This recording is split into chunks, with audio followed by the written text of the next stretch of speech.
God bless you. We are going to read out of the book of Exodus 32, and we're going to start with verse 1. But before we get there, let me give you some context. So what's happening here is Moses is up on the mountain with God, and God is, ministering to him, and he's about to give him the 2 tablets, the 10 commandments, while Aaron is down at the bottom of the mountain overseeing, the people that have been delivered from the Egyptians. So that's where we are. So verse 32, and I'm going to break it down as we read through.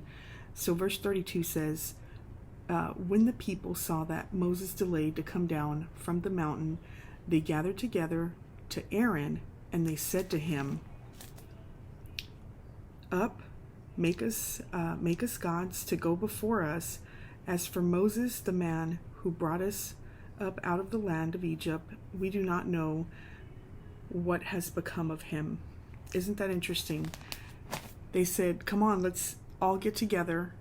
Moses, where is he? We don't even know where he's at." So they go to Moses, the leader, the one that should be watching over them to make sure that everything's okay. And this is what Aaron says. So Aaron replied, "Take the gold rings from the ears of your wives, your sons, your daughters, and bring them to me."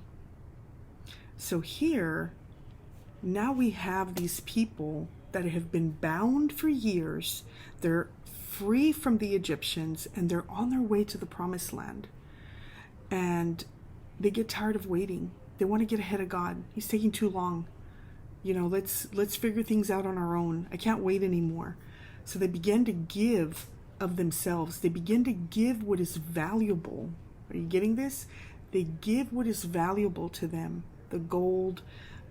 They take it from their wives, from their sons, from their daughters, and they bring it to Moses. And see, this is what happens when we get tired of waiting for God, when we don't have the faith to press through and to wait. We begin to lose sight of who God is, and we begin to lose sight of our position in God. We tend to forget that we are a set free people. So we should not ever give of ourselves like that. And here we have Aaron. This is a man of God. This is someone that God has trusted, that Moses has trusted. And he's given in to these people. He's given in to this. Hey, let's build this calf. Let's do this, Aaron. That Moses is taking too long. Where is he? We don't even know where he's at. And so you have this strong man of God that begins to hear the whispers and hears this. And he begins to listen. And we don't know how long this was taking place, right? How long were they murmuring? And we already know they were complaining since they left. So now Aaron falls into this deceiving notion of, we are going to be better off. It's going to be okay. Let's just build this calf. And so he's like, all right, let's do it. Bring me the gold from your wives, your children, your daughters, your sons. And so the people do it. And verse 3 says, so all the people took the gold rings from their ears and brought them to Aaron. And he received the gold at their hand and fashioned it with the graven tool and made it a molten calf. And they said, "These are your gods, O Israel, which brought you up out of the land of Egypt." Isn't that corrupt? So here we have these people that should have continued to wait to see when Moses was coming, but completely faithless.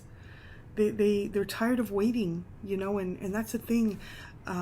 When God has called us to do something, or when we've been praying for something for years, we have to continue to press through and not give of ourselves to idols and to things of this world that are going to bring corruption, because this is what happens. The blessing is useless. It's useless without the presence of God. If you receive something from the Lord, what is the point of having something valuable?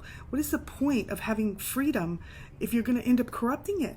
So we have to be still, know that God is in control, and know that the blessing comes even in the waiting, even in those moments. They should have been praying together.